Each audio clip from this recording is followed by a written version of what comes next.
SWBS. 여기는 진리의 소리, 젊음의 소리, 서울여자대학교 교육방송국입니다. 그럼 지금부터 3월 27일 목요일 저녁 방송을 시작합니다.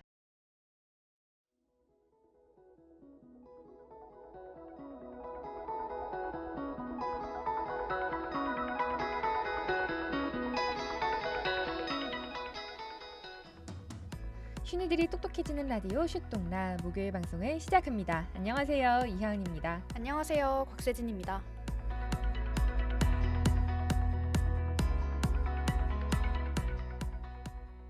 최근 K-팝, 스포츠 등 다양한 분야에서 팬덤 문화가 나타나고 있습니다. 이러한 팬덤 문화는 경제, 사회 등 다양한 영역에 영향을 끼치기도 하는데요. 이번 슛동라에선 팬덤 문화의 정의 및 성장 이유, 그리고 팬덤 문화로 인해 나타나는 장단점과 효과까지 낱낱이 살펴보겠습니다.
요즘 여러 기사와 방송들을 보니 K-팝, 스포츠, 문학 등 다양한 분야에서 팬덤 문화가 발달하고 있는 것 같아요. 맞습니다. 요즘 우리 일상에 팬덤 문화가 깊이 자리 잡은 것으로 보이는데요.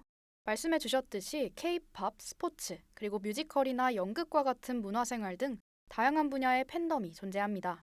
또한 이러한 팬덤 문화의 성장이 최근 시장 변화를 이끌어내고 있기도 하죠. 그렇군요. 연예인과 함께 소통할 수 있는 플랫폼 혹은 팬들끼리의 커뮤니티도 정말 다양하고 크게 형성되고 있잖아요. 이젠 팬덤이 단순 소비자가 아닌 콘텐츠 산업의 주체적인 존재로 보이기도 하는데요. 그런데 기자님, 팬덤의 정확한 사전적 의미에 대해 알려주실 수 있나요? 네, 팬덤이란 열광적으로 좋아한다는 영어 단어인 페네틱의 팬과 전미사인 돔의 합성어입니다. 즉, 공통적인 관심사를 공유하는 사람들인 이른바 팬들로 구성된 하위 문화를 말하는데요. K-팝, 스포츠 등에서 주로 쓰이는 표현이긴 하나 사실은 브랜드 혹은 작품 등 넓은 개념으로도 쓰이는 표현입니다. 요즘은 팬덤이 주체적인 의미를 많이 담고 있는 것으로도 보입니다. 그렇군요. 방금 기자님께서 팬덤이 주체적인 의미를 많이 담고 있다고 해주셨는데 이는 어떤 의미인가요? 네, 인터넷 미디어 시대에 접어든 이후 이러한 대중문화의 수용자, 즉 팬덤은 단순한 소비자가 아닌 생산자로도 활동하기 때문인데요. 손수 팬아트, 팬픽 등 창작물을 제작하기도 하고 또 공유하는 문화를 통해 주체자가 돼가는 거죠. 아, 디지털 및 SNS 등 사회적 배경의 변화로 이러한 특성이 나타나는 거네요.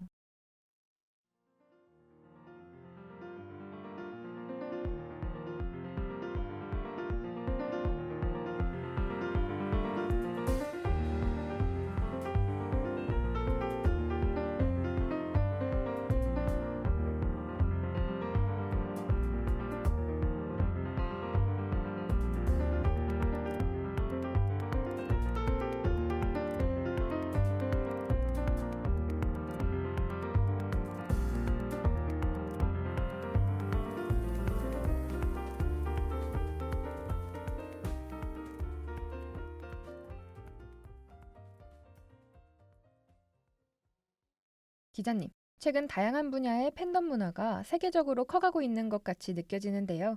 이런 팬덤은 언제부터 유행한 건가요? 네, 사실 팬덤이라는 개념 자체가 넓게 쓰이는 의미이기 때문에 사실 어떤 관점이나 분야에서 보느냐에 따라 매우 다른데요. 우리가 흔히 팬덤 하면 주로 떠올리는 우리나라 K-팝 시장의 조직적 팬덤 문화에 대해 알려드리자면 1990년대부터라고 할 수 있을 것 같습니다. 서태지와 아이들의 데뷔 및 활동 이후 팬덤 문화가 본격 생겨났다고 합니다. 아, 그렇군요. K-팝 분야에선 1세대 아이돌이라 불리는 서태지와 아이들 이후로 팬덤 문화가 형성된 것이군요. 그런데 사람들은 왜 팬덤 활동을 시작하고 또 이런 현상이 커다란 문화로까지 나타나는 건가요? 먼저 개인적인 이유에서 설명드리자면 개인이 브랜드, 연예인, 스포츠팀 등 자신이 좋아하는 것에서 자신의 아이덴티티, 즉 정체성이 나타나기 때문입니다. 또한 같은 것을 좋아하는 사람과 함께하는 공동체 활동을 통해 소속감을 느끼기 때문에 팬덤 문화가 발전하는 것이기도 합니다. 아, 자신의 정체성을 드러낼 수 있다는 점과 함께 소속감을 느끼며 만족감을 얻기 때문에 팬덤 문화가 크게 확장되는 것이군요. 저는 이전에 한 스포츠팀의 팬이었던 적이 있는데 승리할 땐 엄청 기쁘다가도 또 연달아 지게 되면 내가 실패하는 것처럼 감정적인 상호작용이 엄청 나더라고요. 이러한 점도 팬덤 현상의 한 요인이 될 것 같은데 맞나요? 맞습니다. 말씀해주신 대로 팬덤의 심리학적 요인을 연구하는 전문가들은 대상의 성공에 따라 대리 성취감 등을 느끼며 자아 실현의 욕구가 충족되는 면이 있다고 하기도 하는데요. 이러한 자아의 실현 욕구 또한 팬덤 문화의 하나의 특징이라고 할 수 있죠.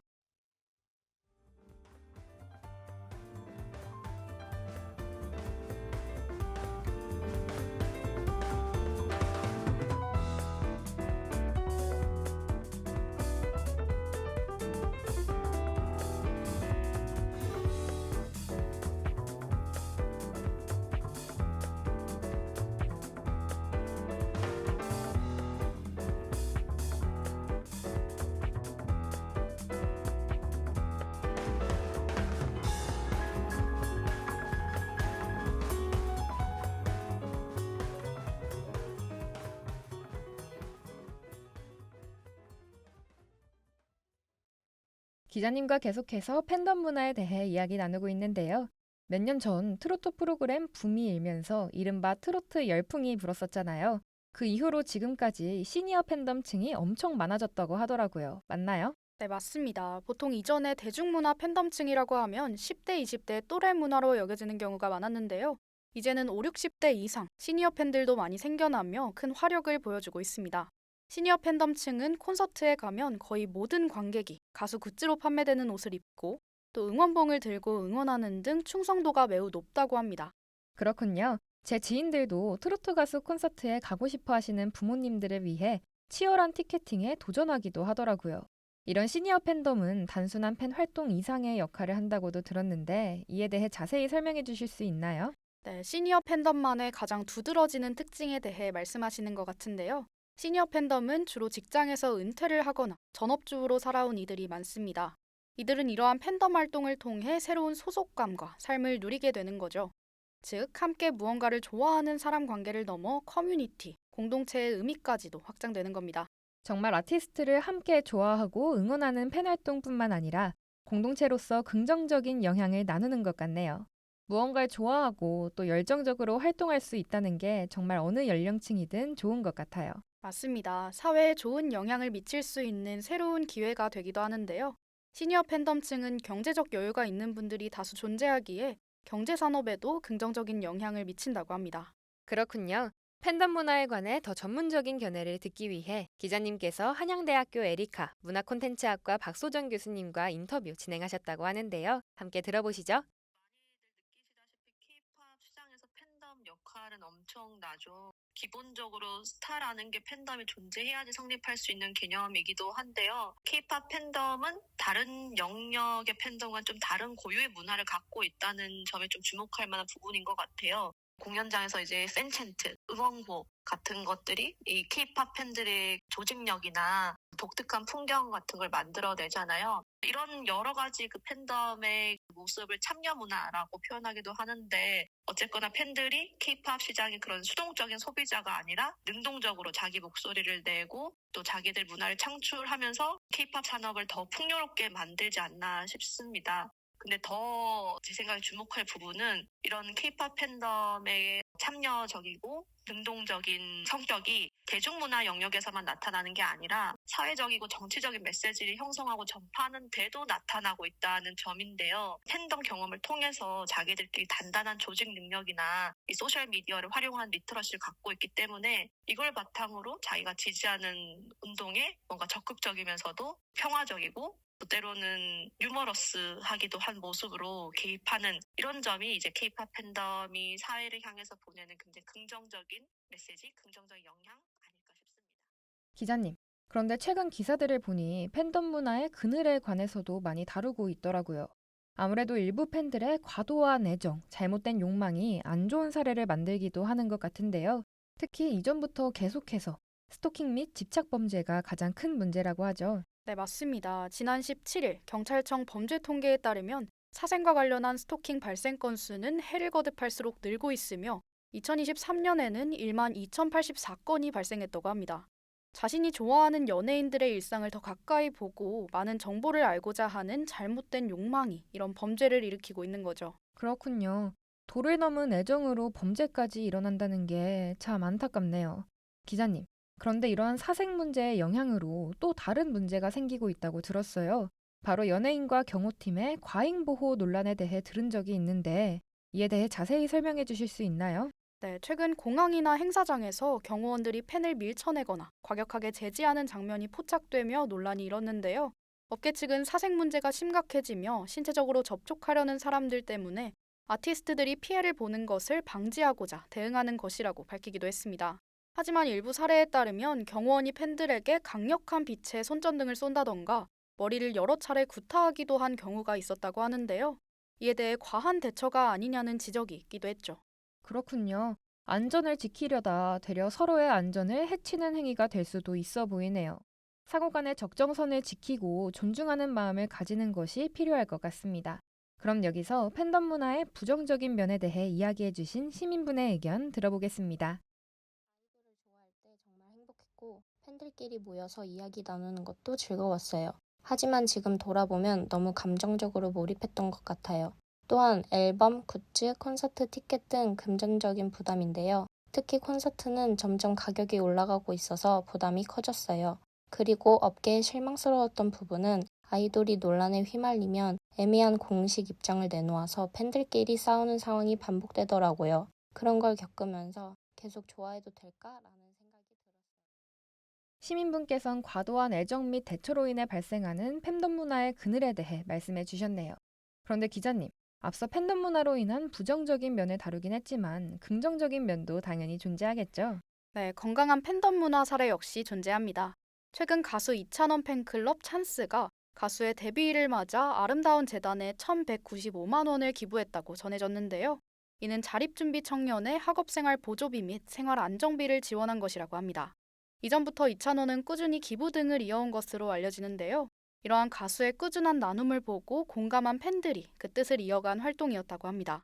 와, 정말 팬덤 문화의 긍정적인 사례인 것 같은데요. 가수의 선한 영향력을 쫓아가면서도 가수의 특별한 날을 기념할 수 있는 이런 활동이 여러모로 긍정적인 영향을 미치는 것 같습니다.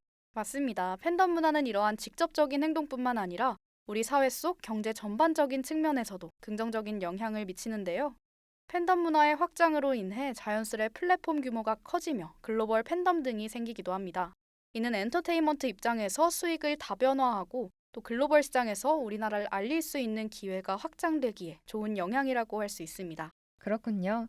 무언가 혹은 누군가를 함께 좋아하며 자아 실현을 하거나 심리적으로 행복감을 누릴 수도 있고 좋은 영향력까지 끼칠 수 있다니 좋은 것 같네요. 그럼 여기서 팬덤 문화에 대해 긍정적으로 생각하시는 시민분의 의견 들어보겠습니다. 팬덤 문화 덕분에 취미생활이 생겨서 정말 행복해졌어요. 특히 포토샵을 배워서 직접 굿즈를 디자인하고 판매까지 하면서 작은 수익도 내봤어요. 단순히 좋아하는 걸 넘어서 새로운 경험과 기회를 얻은 거죠. 공연장에서도 팬덤 문화의 따뜻함을 많이 느껴요. 공연 시작 전에 옆자리 팬이 간식을 나눠주거나 처음 만난 사람과도 자연스럽게 대화가 이어지곤 하죠. 같은 걸 좋아한다는 이유만으로 금방 친해지는 게 신기해요. 단순한 취미를 넘어 소중한 인연을 만들어주는 게 팬덤 문화의 가장 큰 매력인 것 같아요. 시민분께선 팬덤 문화에 대해 긍정적으로 생각하시는 것 같네요. 그런데 기자님, 최근 편의점에서 식품, 물건 등 콜라보 제품이 엄청 많이 보이더라고요. 맞습니다. 연예인 혹은 스포츠팀 등의 팬덤 문화가 커지며 팬들을 위한 굿즈나 상품을 제작하기도 하고 기업과 콜라보를 진행하기도 하는데요. 특히 편의점은 핵심 소비층인 1020 세대를 겨냥하여 고객의 발길을 사로잡을 수 있는 팬덤 마케팅을 진행하고 있다고 합니다. 그렇군요. 자신이 좋아하는 연예인이 상품에 나타나 있으면 정말 바로 발길을 멈춰서 구매하게 될 것 같네요. 최근 화장품 업계에서도 대중들에게 영향을 미치는 인플루언서를 통한 판매 전략을 시행하고 있다고 하죠. 맞습니다. 대중들에게 큰 영향을 미치는 인플루언서로 인해 상품을 믿고 구매하게 되는 이런 현상을 팬덤 효과라고 하는데요. 연예인, 스포츠 스타들의 유명세와 함께 제품을 홍보하며 소비자들의 구매를 부추기는 겁니다. 그렇군요. 아무래도 믿을 수 있고 또 좋아하는 인플루언서가 제품을 추천한다면 상품을 구매하고 가격을 지불할 용의가 생길 것 같네요.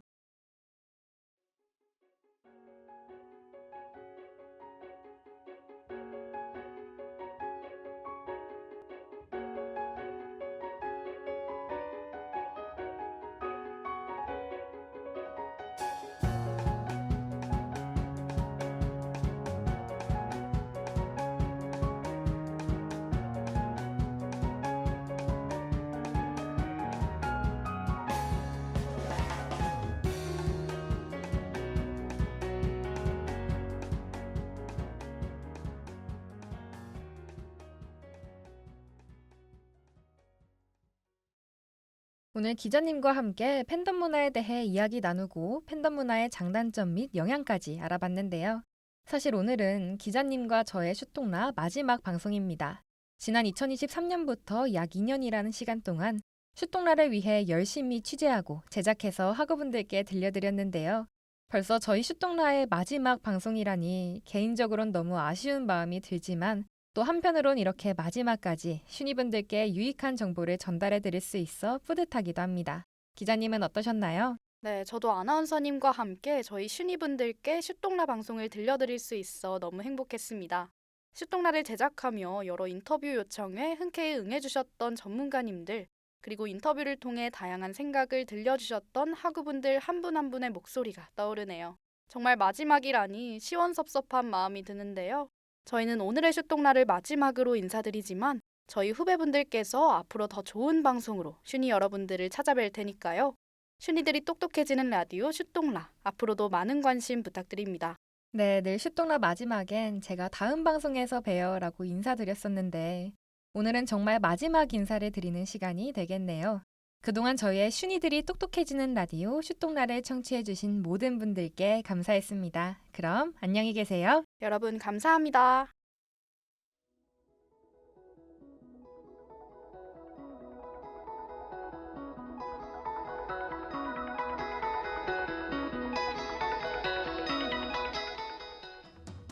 이상으로 슈니들이 똑똑해지는 라디오 슈똥라를 마칩니다. 지금까지 제작의 제53기 보도부장 국어국문학과 3학년 곽세진, 기술의 제53기 기술부 비즈니스 커뮤니케이션 전공 3학년 최지미, 진행의 제53기 아나운서 부장 저널리즘 전공 3학년 이하은, 제53기 보도부장 국어국문학과 3학년 곽세진이었습니다.